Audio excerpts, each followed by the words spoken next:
Si kaibigan mga idol, pakinggan po ninyo yung babala kaibigan. Bakit po ano po ba ang nakikita po ninyo sa Pilipinas? Guys, maghanda tayo ha. May nakita si kaibigan na kaguluhan na naman.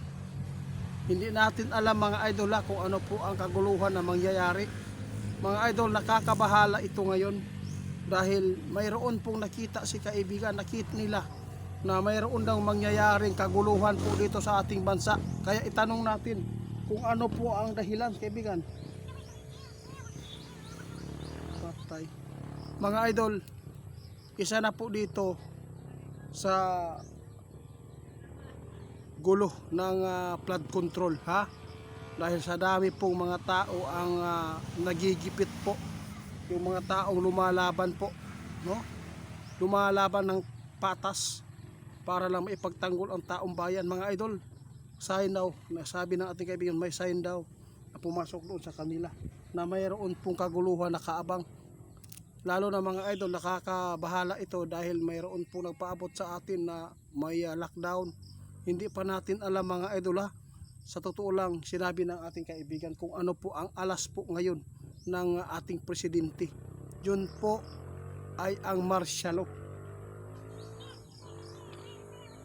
Tama ka.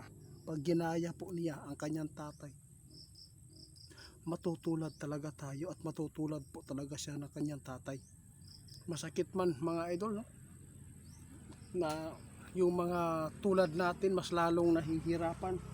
Yung mga taong pinapaupo natin, sinuswelduhan, no, ng taong bayan, mas lalong yumayaman, walang pagkonsensya.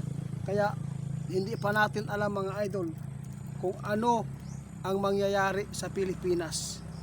Baka po mangyayari na ang sinasabi ng ating kaibigan noon na posibleng magkakaroon po ng patayan ng bawat kapwa Pilipino.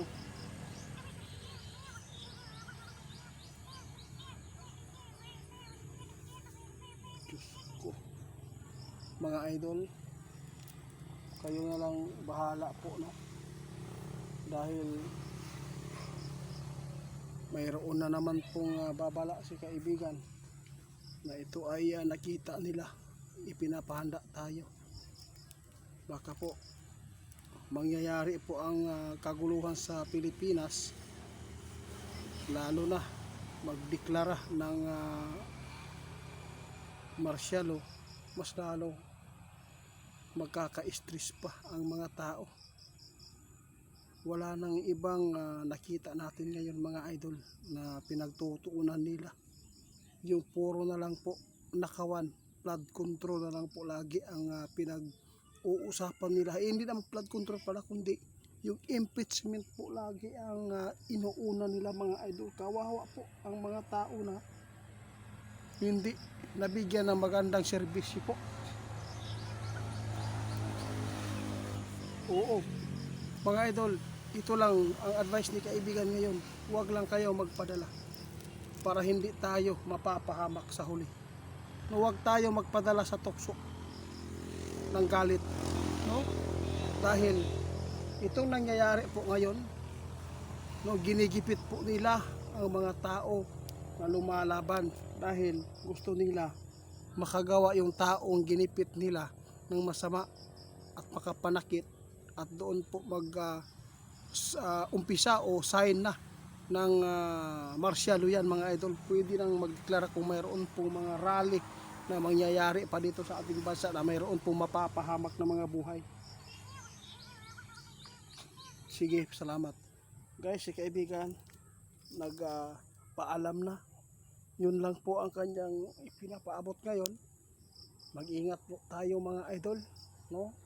Dahil sa nakita ng ating kaibigan na mayroon pong nakita nila na posibleng magkakaroon po ng gulo ang Pilipinas dahil po ito sa kampi-kampihan ng mga tao.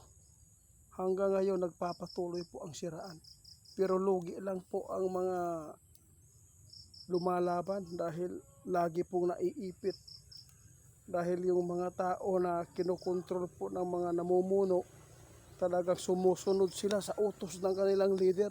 Masakit man ito mga idol, pero swerte po ang hindi nagpapadala ng galit. Yun lang mga idol, ayaw po ng ating kaibigan na mangyayari po ang martial law, dahil para tayong sinilid ng sako na walang